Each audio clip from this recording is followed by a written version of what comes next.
All right, everybody, welcome into a new show as my daughter goes wild in the living room behind me. This is called Grades from the Couch, and it's something new. I don't know. I thought it'd be fun. It's an excuse to talk to my esteemed colleague, Uncle Jay, to my left.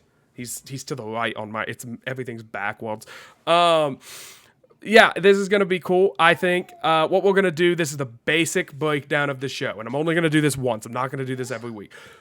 I'm going to give Josh, I guess his name is Josh, I'm going to give Josh 3 offensive players and 3 defensive players. He's going to give me a letter grade from A+ all the way down to F- on how he thought they performed, and then he's going to give a little bit of a summary of why he graded someone that way. So the example would be yesterday, if Justin Jefferson would have caught 10 catches for 250 and 3 tuds, that would be an A+ performance. But if Justin Jefferson got into a fist fight before the game, that would be an F- for performance. So that's kind of what we're working with here. So I have my 3 players locked and loaded. Let me introduce Josh to you guys. Josh, believe it or not, is my womb mate. He is my brother. He is 6 years older than me, and he has no credentials to be doing this. That's why I wanted Josh's opinions on things, because it's pretty easy to find PFF grades. It's pretty easy to just Google stat lines. But to get somebody who watched the game on a 75-inch TV, talked about it with fellow Vikings fans, and then contemplated it. Josh watches the games live on a TV, maybe watches the highlights back. This is a very guttural fan reaction to yesterday's, whenever the game is, because it's going to be a weekly thing, but to yesterday's action. So we're going to start on the offensive side, right? You wanted to start on the offense? I feel like we should set a baseline, though, like, as to how the grading scale works. So, like, for instance, yesterday when Tyreek Hill got arrested prior to the game, what would your rating be for that? Well, he still went out and called an 80-yard touchdown, so I don't really care what happens before the game if it doesn't affect the game. He was almost incarcerated before the game. He was in handcuffs before the game, on the ground in handcuffs, and then proceeded to give a celebratory hands behind the back. We don't talk politics on this channel, but good night, there's going to be some firings in the Miami Police Department. Yeah. They had 5 cops on that dude, detaining him. The video's not great. It's not a good video. It's not a good video. Not a good video. But anyway, so Tyreek yesterday is actually a good example because, he almost got arrested before the game, but he went out and he had a Tyreek Hill game. I don't know his exact stat I think he line. finished with 120 and a tud or something. Yeah, or that's he maybe even been more than that. But you're talking A+ game for Tyreek. Yes, that is a typical Tyreek game. That is and I don't want to grade on a curve either. I don't want you to be like, well, Jefferson had 50 yards yesterday. That's not that impressive for Justin Jefferson. He gets a C because if Jalen Naylor went out and had 5 catches for 59 yards and a tud, we'd probably be like, hey, that's a B+ game for Jalen Naylor. Right. So I just want to grade it on how you thought they performed. And obviously the wins and losses are going to matter. We didn't factor this in our little pre-show talk. You do have to give a grade to the offense and defense overall, and we're actually going to kick things off with that. So I know you wanted to go offense, defense, because the defense was kind of the main event of the show. By the way, I do have to say one last thing before we get started. Will's not going anywhere. The Will and Jordan Show, LTB Maine, whatever you want to call it, the podcast, that's still coming out. That'll be on Wednesdays and Thursdays. This is just the Tuesday show. So I wanted to point that out. Anyway, offensive grade overall, how the whole unit performed. I believe they scored 21 points, and Kevin O'Connell, I was listening to his press conference before we got started. He was kind of saying, we didn't get as many snaps as we wanted, just because of the way the game went. So they wanted to get around 65 offensive snaps. They only got 50. So not as a limited showing from the offense, but I think impressive. I'm interested to see what you think. A+ to F-. What does Josh grade the offense? To F-. I would have to give them probably a B+. B to B+ game. We had a turnover. I think the CJ Ham, the turnover by Ham on the first drive, that really put a damper on things, kind of got all the Vikings fans, or our Vikings fans, kind of sitting up in the seat like, oh boy, here we go again. I think Dad was saying that, they should just cut CJ Ham right then and there Yeah, because that was actually a common take. it's the same old Vikings. It's the 2023 Vikings. Last year against Tampa Bay, that's all they did that first game was turn the ball over, turn the ball over. Here we go. First drive, CJ Ham pops it out and, gives the Giants, after the defense just went out there and had a great stand, a 4 or 3 and out, or, got the ball in good field position. CJ Ham fumbles the ball at the 20. New York's got the ball in plus territory and, putting the defense on a short field. So offense, I give them a B, probably a B plus. After that, they had the fluky, I think, didn't Darnold have the fluky, his arm got hit and he threw a pick. Yeah, those are going to happen. He's being aggressive. He's throwing the ball down the field. At one point he was 12 for 12, 13 for 13. Didn't have an incompletion. He finished with, and we'll get to the offensive players. Just some stats that are pulled up, They had, like you said, 51 total plays on 10 drives, average 6.1 yards per play, 200 yards passing, and 111 yards rushing. So solid day. Take it with a grain of salt. We don't know how good the New York Football Giants are, but I give them a B plus. Yeah, I agree with the B to B plus. I think the Sam Darnold turnover, while it is fluky, I would have cared less about it if it was like he threw a jump ball to Jefferson, like a 50 to 60 yard jump ball, and I accidentally just stouted the Kevin O'Connell press conference again in my head. If he threw like a jump ball and Jefferson, didn't come down with it, it would be a little bit, because that is an indictment on the O-line. So I was leaning more towards B minus to B, but it feels good to have a running back again, or like a running back a running game, I should say, because like Ty Chandler, in his limited use, a lot of pass catching from him. I do feel like we have a really good committee of running backs where one of them is just electric speed and one of them is just such a knowledgeable runner. But we'll talk about the running back, one of the running backs here in a second. Let's get into the player. Oh, well, no, we have to do no, we'll do the offensive players now. That makes sense. Yeah, we can. I like that. This is a work in progress, everybody. Okay, we know what we're doing. Yeah, we know 100% what we're doing. Don't pay attention to my daughter has my TV remote, so there's Netflix on behind me. She's 1, and so she's like hitting buttons. I don't know what she's doing. She's probably gonna buy a bunch of stuff, but whatever. Sam Darnold, you mentioned it, had 1 interception, started the game like 12 for 12, I think was the stat. I'll go ahead and quickly. 19 of 24, 208 yards, 2 tuds, and an interception. One of those tuds came on a 4th and goal. Pretty aggressive play call from Kevin O'Connell. I think sending a message that, yeah, we trust Sam. Like, we are going to trust him to run the offense. We're not going to be super conservative with him. He's going to go out there and we're going to win and lose with Sam Darnold. What grade do you give Sam in his debut as a Viking and his first game back since, I think, 2 or 3 years ago in MetLife?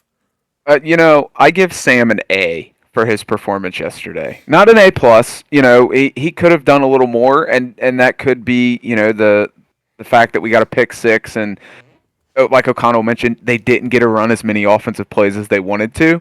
But when your ground game is working, and you're throwing dimes like Sam Darnold was yesterday, I mean, you can't knock the guy for only having 208 passing yards.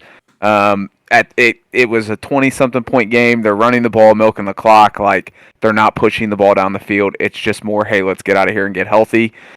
For, seeing Ghost the last time he was in that stadium, to coming out and absolutely torching the Giants, I give him an A. He came in, he executed the game plan, he took O'Connell's offense and marched them up and down the field after the fluky first possession where CJ Ham coughed up the ball. So I give Darnold an A for yesterday.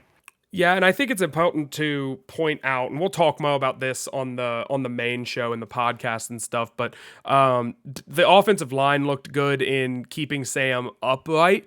I think that was a big part of his success. But like you said, he was like dotting some guys up, and it's also important to remember he only had 208 passing yards. They didn't really throw the ball that much in the fourth quarter. They were kind of just sitting on a 3-possession lead.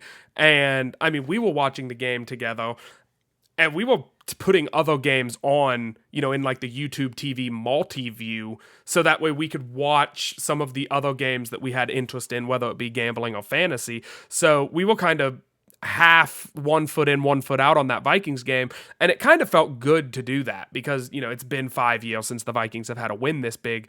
I agree with the A. I think you have to take in the game script, or not the script, but the way the game played out into that, and so I like that a lot. Let's get into the second player. Second player is going to be the running back who made his debut in purple, Aaron Jones. Aaron Jones with his purple and yellow sombrero walking into the stadium. That was fun to see. Aaron Jones, I'm going to give him a B plus. I'm not quite an A, but a B plus. 14 carries, 94 yards, and a tud. I mean, how long has it been? How long ago was it? Was it 3 years ago that we had Dalvin Cook in his prime?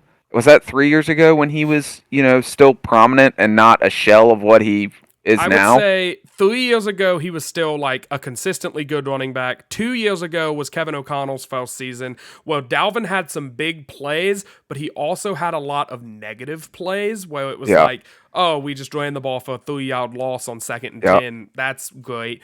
So it's been a minute. He, and we said it multiple times yesterday watching the game. He would have like a yard. He'd be stopped at the line of scrimmage for a yard gain, and then all of a sudden he would squeak out and turn a yard into 3 or 4. And there was another time, when we're watching him, he's getting tackled somewhat. I think it was like a 5 or 6 yard gain, and Dad's like, "Oh, that's a good gain of 5." And I was like, "No, he's still going. He's still going." And he extended that 5-yard gain into a 9-yard gain. So instead of 2nd and 5, you have a 2nd and 1. Opens up the playbook completely. You can take a shot down the field. Like, just a solid game from Aaron Jones. Let's just hope and pray, fingers are crossed, that he stays healthy. That's something when you and I were talking about in fantasy, you always know he's going to be dinged up. You got a 3-score lead going into the fourth quarter. Let him sit, let him rest. He doesn't need to be out there running around trying to, get injured. But I gave him a B plus for first performance yesterday. I hate that you're doing these multi-grades. You got to cut that out. Okay. B plus. Okay, here we go. We'll give Darnold an A, and we'll give Aaron Jones a B plus. Not quite an A B plus. This is where we go full Skip and Shannon, and I lose my mind on you for giving him a B. That's an A. I think that's an A plus game. It's not an A plus. A plus is like 150 plus yards. That's an A game.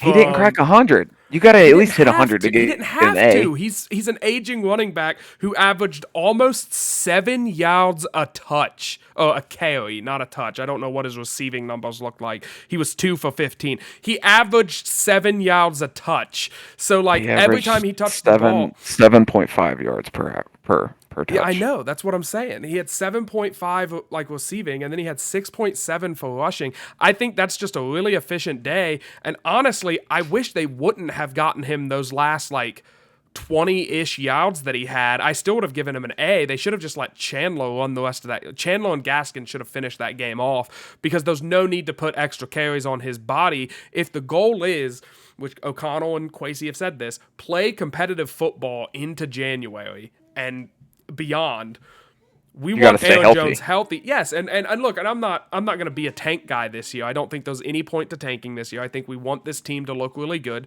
So I want to be a wild card team. I want to compete for the division.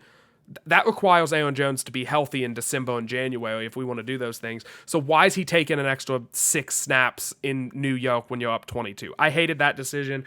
I think that was an A game, though. I mean, you said B plus. That kind of saves it. I mean, that makes it to where it's closer. But just for comparison, he had the 7th most yards yesterday among active running backs. Not everybody's going to get an A. Not everybody can get an A. B plus. You crack 100, maybe that's the benchmark. You hit 100 yards, sure, you get an A, but all right. it's a B plus for me. He's gonna see. This is what's gonna piss me off is he's gonna get 100 on like 27 carries, and I'm gonna be like, that was a B game, and you're gonna be like, no, he hit 100, that's an A, and that's where we're gonna fight about it. But so we'll have to remember this. Last guy on the offensive side of the ball, of course, we're gonna talk about Justin Jefferson, who did not have the most impressive fantasy day, as you know, you're probably relishing as we played each other in fantasy this week, and he was my number one pick. Justin Jefferson had 4 catches for 59 yards and a touchdown on a crucial 4th down and goal. I would like to point out. What are you giving Jefferson? Again, not on a scale, not on a Justin Jefferson day, because that's a pretty bad Justin Jefferson day in my opinion. What are you giving him just as an overall grade from a, that's our wide receiver standpoint? I'm giving him a B. A B. He did what he's supposed to do. Jefferson's always, especially once Addison went out, he's gonna draw the double teams. He's gonna draw the extra help from the safeties. It's a B game. I mean, he did what he's supposed to do. We paid him. He just signed a mega contract. He did what he's supposed to do. He came out there. He performed. Of his 4 receptions, 2 of them resulted in a first down. So he's moving the chains. He's doing what he's supposed to do. Real good throw to him on the near side from the camera when we were watching. They were driving. They were going right to left. Darnold put a dot right on him. I think it was his longest catch. I don't remember how long it was though, but he did what he's supposed to do. I mean, that's Justin Jefferson. He's going to get doubled. He's going to draw the extra help. That's where guys like once Hawkinson's back, Hawkinson, Addison, even Aaron Jones. That's where they're going to eat. So it was a B game for me from Jefferson. Great catch in the on that 4th and goal on the 2-yard line or whatever. I think it was on the 2. Just a quick slant. Great. He's the best wide receiver in the league. There's no question about it. So yeah, I agree with that. I dipped my toe into the Tyreek Hill was better than him camp last year, and I think it was like the day I said Tyreek was better than Jefferson, Tyreek I think had 5 drops, and I was like, oh, that's a tough look, because I'm usually pretty good at saying who the best wide receiver is. I was pretty spot on the last time I did. Like I was very bold about DeAndre when DeAndre was still on the up, and everybody called me kind of crazy. And by everybody I mean you and Dad, but you guys called me crazy. My baby's having a meltdown. My wife just got home, and my dog I think touched her with her tail, so that's a whole thing. But so I'll just pass it off to you really quick. Defensive grade, I want to get your opinion on that. I'm giving the defense an A+ yesterday. You come in, and we're talking about the NFL here. The Giants they may not have the weapons, they may not have the quarterback. They even though they just signed him to a long-term deal, we're still talking about players in the NFL. And to hold a team to 6 points, 2 field goals in the NFL is a feat in itself. It felt like Daniel Jones was constantly getting pressured.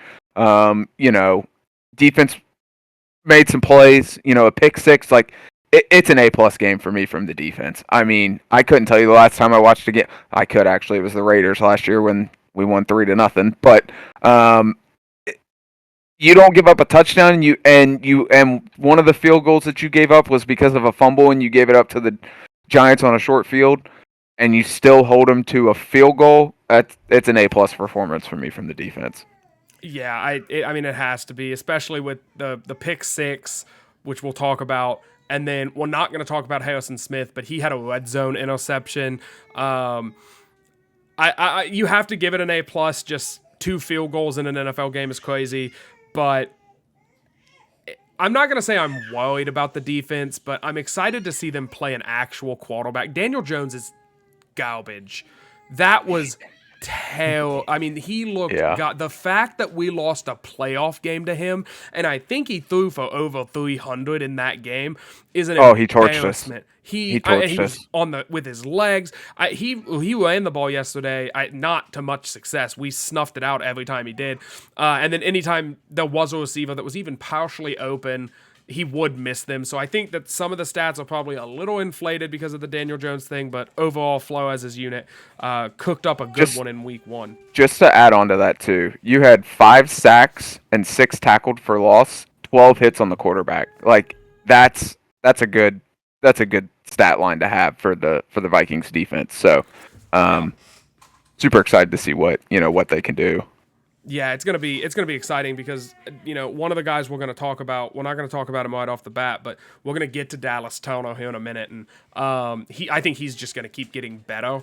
Because he's so raw as a prospect, and he did get a sack, so I'm interested to see what you're gonna say about that. But who did you want to start with? Did you want to start with Pace, Ginkle?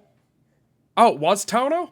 It was Turner. I said defensive line, linebackers, secondary. And that's kind of the pecking order in which we would start. Well, but the problem is Ginkle and they're all technically linebackers. Technically, but Dallas Turner's an edge rusher. Like, he's technically up on the line. That's so fair. Well, what do you think whatever. of Dallas and his debut? Dallas's debut in Minnesota. Rookie, you come out 3 tackles and a sack. I give him a B plus. A B plus. He didn't come out and wow everybody. You didn't see him in the backfield every other play, but he had, for a rookie in his first NFL game on the road against a mobile quarterback in Daniel Jones, not a very good mobile quarterback, but a mobile quarterback nonetheless, a B plus for me for Dallas Turner. We gave away the extra pick to move up to draft him. Kind of a head scratcher in the moment. Yeah. But us Vikings fan watching the draft, we were excited about it. We got our quarterback of the future and a defensive end that's, going to wreak havoc on Jared Goff and the Packers and Caleb Williams. And no, I thought it was a B plus game for him. I'm really hoping that you touch Ivan Pace for slapping that dude, because so far it has been straight B's and A's. Look, the Vikings won this game. That's not true. That's not true. I gave the defense an A plus. That's true. That is true. But it's been a very positive leaning show. I should have thrown. This is the problem. Whenever you win a game 28-6, there's not anything really to complain about. You could have put CJ Ham on there because he would have probably been like a D. Who the hell wants to talk about a fullback, Josh? That's why we don't put fullbacks on the show. That's why fullbacks shouldn't touch the ball, and he should just lead for El Sombrero and let it fill the holes and let Aaron Jones run behind him. Don't give CJ Ham the ball. Look, he has a spot in the offense. I do like that they use him to do some of these little in the flat stuff. But I don't know. I get it. I get that he gets used, but that is tough that he fumbled on his first touch of the game. That's the first drive, the first touch, and you give it to him on a short field after your defense just had a 3-and-out. Yeah, it's inexcusable. Pretty tough. I love that your dog is just sitting in the doorway, by the way, just hanging out. I think the baby's up and she can hear her up, so she's just waiting for somebody to open the door. So that's probably why. But yeah, love a cameo from Sophie. But all right, well. You just give whoever you want to go. I don't know where I'm supposed to go. All right, we're going to go to Pace. Ivan Pace, I'm giving him a D. He didn't have a great game. He had 6 tackles total. No pressures. I don't remember him even having a chance at a pick. Nothing really jumped off the screen. A D isn't a failing grade, but it's close to a failing grade. You have a chance on a punt on special teams. I don't know why Pace is playing special teams, but not my call. You have the play on the special teams. The guy muffs the punt. You have a chance to recover it. All of a sudden, you look. There's a flag. It was before the guy even dropped the ball on the punt, and you see Ivan Pace smacking one of the Giants across the face for 15 yards. You have a chance to pin in the Giants back. I can't remember what the score was at that point. It was still fairly close. I think it was a 2-score game. And you have a chance of pinning the Giants back, if not even getting a turnover, and a bonehead played by Pace. And look, I'm high on Pace. I work in an office with a bunch of guys that support UC that went to UC. Love that Pace made the roster and he's turning into a quality linebacker. But yeah, that's just boneheaded. That comes down to coaching, and we noticed it during the game. He wasn't out there for the next defensive series. Pace wasn't on the field, so yeah. I'm sure Flores and O'Connell got in his ear and let him know, hey, that's stupid. Don't do that. But I give him a D. Just not a super crazy good game for him, and a boneheaded play on special teams that almost cost you a turnover. So Yeah, I think, and this is where I start getting into. I think everybody's had a conversation with their boss during like your yearly review, where they're like, "No, it's a scale of 1 to 5, and 3 is really good. That means you're doing your job." Like they give you that shtick, and so like in this case, C means you did your job. You didn't excel at it. You didn't, get into like Correct. the top half of the league. You were good. You played a decent game. You were You showed up okay and you getting your collected call. your check. No, not necessarily, because that could be taken very badly. But like, I think just it could, you showed up, you had a decent game, and I think on defense you don't really want to hear guys' names a lot unless they make a big splash play. And so Pace, the one defensive play that I can remember him making was Singletary had a pretty decent sized run where he kind of like froze Singletary because Pace just kind of stood him down. But I do think he had a pretty average C-ish day. And then he smacked the dude in the helmet. But he smacked the dude in the helmet. It was pretty early in the game. And that has to tank the grade down to, I agree with you, a D. I think that's perfectly fair. If you would have said C minus, I wouldn't have fought you on it too hard. But I know that it's easy to say, well, it didn't end up mattering because we still, beat him. But it did kind of. It did kind of because it gave him it took the ball from like the 20 to the 35. Yeah, So, no, absolutely. But what I'm saying is like, if but in that terms is, of like and a you have to, turnover, no, it didn't could have matter. been a turnover, and that's what's like that would have been what would have really, I think, sent Vikings fans over the edge is if the Vikings recover that muffed punt, but Ivan Pace slapped a guy, and also what are we doing slapping people who have helmets With a helmet on, it doesn't make any sense. It It doesn't makes make- no sense. Why do look? Myles Garrett got it right. Like if you're gonna do something, rip your helmet off and try and hit the guy that doesn't have a helmet on. Like if you're trying to do some damage, why are we trying to slap or punch people that have a protective helmet over their head? Like all you're gonna do is break your hand. It doesn't make any sense. But It doesn't. It reminds me digress. of what was his name? The Texans linebacker a while ago who like took his helmet off. Brian Cushing. He took his helmet off and like headbutt a dude with a helmet on. with the helmet on, And yeah, I he remember that. I mean, bashed his face I open, remember like that. broke his nose. Like, yeah, it just every time I see somebody doing that, it always reminds me of that. Because it's like, no, like, come on. I mean, I don't know. Maybe the NFL needs to be like the NHL, but instead of dropping the gloves, drop the helmets and then Yeah. and Yeah, and then like if you're stupid enough to punch somebody in the shoulder pads or something, like that's not gonna hurt as bad as a helmet. No. Well, Or like when he slaps a guy, well, if he slaps a guy across the face, what if his finger gets caught in his face mask? boom, bam. Now you got a snap finger. You're not making many interceptions with a broken middle finger. That's And the all guy I'm just saying. starts yanking his head back and forth and breaking all his knuckles. Yeah. But yeah, so it sucks to have to grade Pace, tough, but I did put him on here because I figured he would get a low grade for that. But of course, mandatory, anytime I put myself on a camera, I have to say, I'm from Cincinnati. And so you see Miami, Ohio before that. Miami, Ohio is like 20 minutes from us. like Did he that go is- to Miami before UC? for 3 years. He was I didn't know that. It was like how Russell Wilson went to NC State for his Yeah, entire yeah. career and then did a year And at then Wisconsin. yeah. That's what Pace I didn't did know at he was UC. at Miami before that though. Yep, Miami of Ohio. And then Shows my sports journalism knowledge right there. did you see, we're getting way off topic here, but I don't really care. This is kind of a casual, just fun show. Did you see what he said whenever they did their like joint practice with the Browns in Cleveland? He landed, I'm pretty sure it was him who posted on his Snapchat story a picture of like Cleveland and just said yuck. And then they asked him, they were like, how's it feel to be back in Ohio? Because, people hear that you're in Ohio, you're from Ohio. And it's like Cleveland is 5 hours away from where Ivan Pace is from or where he went Correct. to college. So he was like, Cleveland sucks. I'm from Cincinnati, which is basically Kentucky, but like, yeah, it made me laugh. It was a pretty good. I enjoyed it a lot. All right, final guy, MVP of the day. This one should be an obvious grade, at least to me. Gink the Stink, Andrew Van Ginkel, free agent signing from Miami, comes in. Didn't really see anything from him in the preseason training camp because he was kind of battling through some injuries. They were playing it safe. They knew what they had. He comes out. What a day. I mean, just what a day from Andrew Van Ginkel. I'll let you give your grade now. A plus plus. If we were grading it on like a graduating class, super cum laude, the best player on the defense, the best player from the all, like just the best player, MVP of the game goes to Andrew Van Ginkel. A plus, 4 tackles, a sack, a pick six. Just a solid game. I did hear a stat earlier.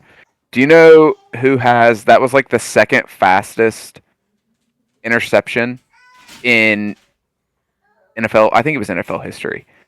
And it was like 1.7 seconds is how long it took for him to pick it off. Do you know who has the fastest I'm not. interception in NFL? Look, buddy, we listen to the same podcast. I'm not gonna. I'll play. No, I don't. Who? Oh, Deion okay. Never mind. Sanders. No, it was Andrew Van Ginkel What? against I don't remember this. Daniel Jones. Was When it he played, really? it was Van Ginkel when he played for Miami against Daniel Jones. It was like a 1.2 second interception, Oh no, and he he's so took the number bad. 2 against Daniel Jones for a pick six. that's It was a tough. great play. That's tough. We all it happened so quick. We all looked up and we're like, "Wait, what just happened?" And it's like, "Oh, the Vikings just got a pick six. How did that happen?" Yeah. He had a great game. Great first game for Van Ginkel. Kind of a sleeper signing that we had during free agency. It was a big signing. We knew about it because we follow. So, but like it was like, Andrew Van Ginkel, like he's probably towards the tail end of his career, whatever. He'll come in. Yeah. Who was the guy from Arizona that we picked up a couple years back that we brought in? What was his name? Oh, Hicks. Yes, Hicks. Like when we got Hicks, it was kind of like, oh yeah, we got Jordan Hicks, cool, whatever. I kind of had the same vibe, and then Van Ginkel comes out and is just blowing people up, sacking Daniel Jones, picking him off for touchdown. Like it was just A+ grade for me. Yeah, I agree. That's an A plus plus.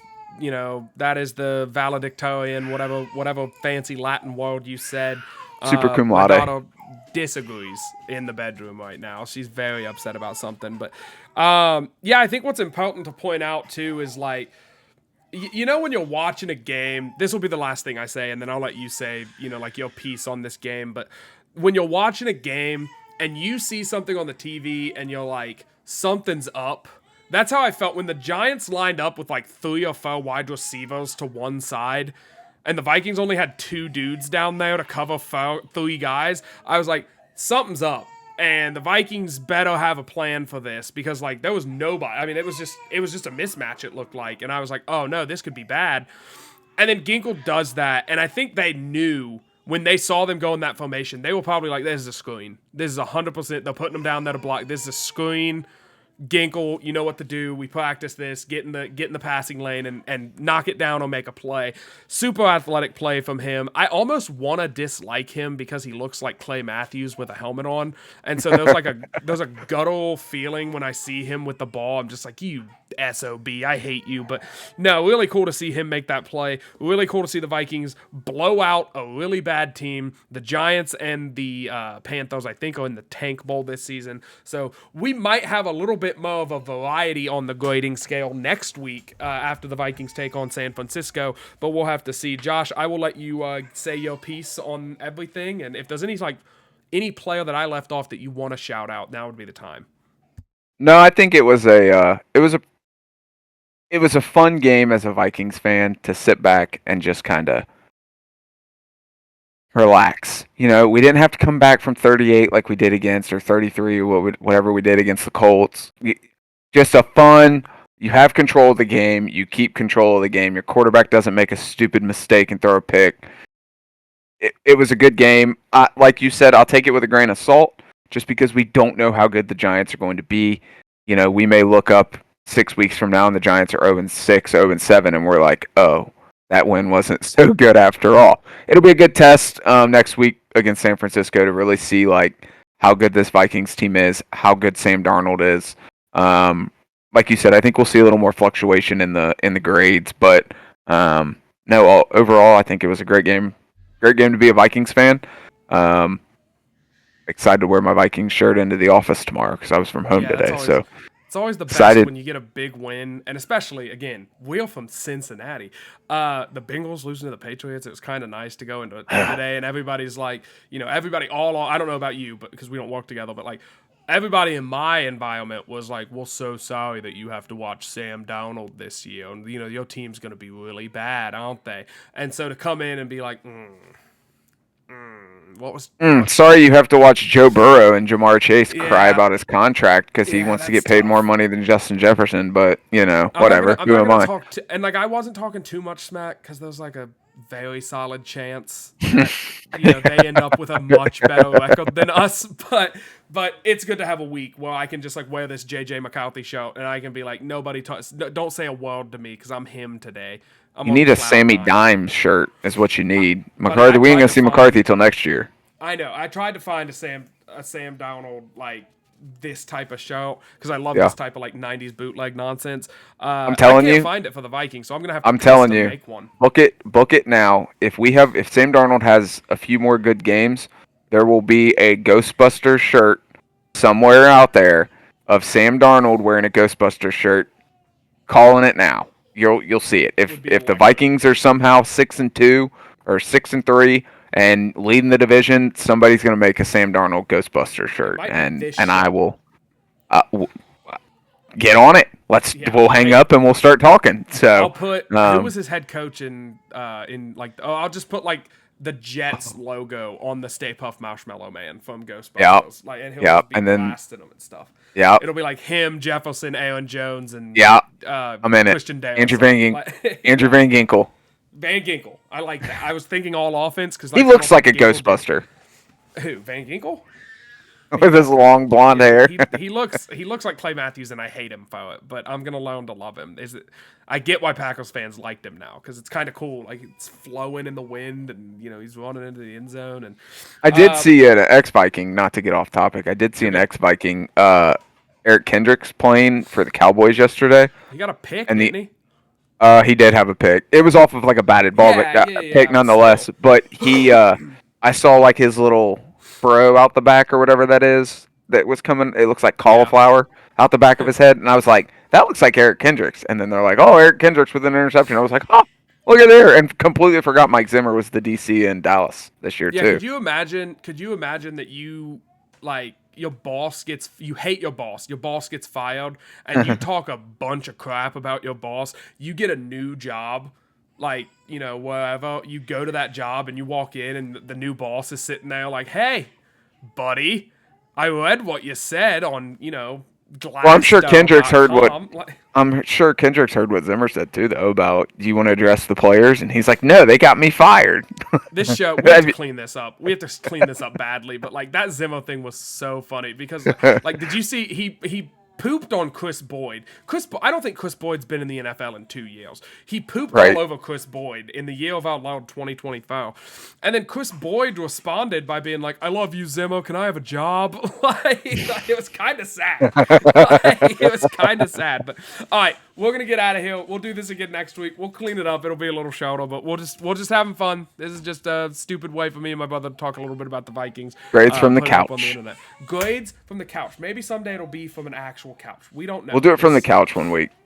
We'll have to. I'll get like a Yeah. microphone that we can like pass back and forth Yeah. or whatever. And We'll do have it. to. We'll do it on the couch, or I'll bring my headset and we'll plug it in or something. We'll figure it out. Yeah, we'll figure it out. We'll figure it out. All right. Bye, everybody.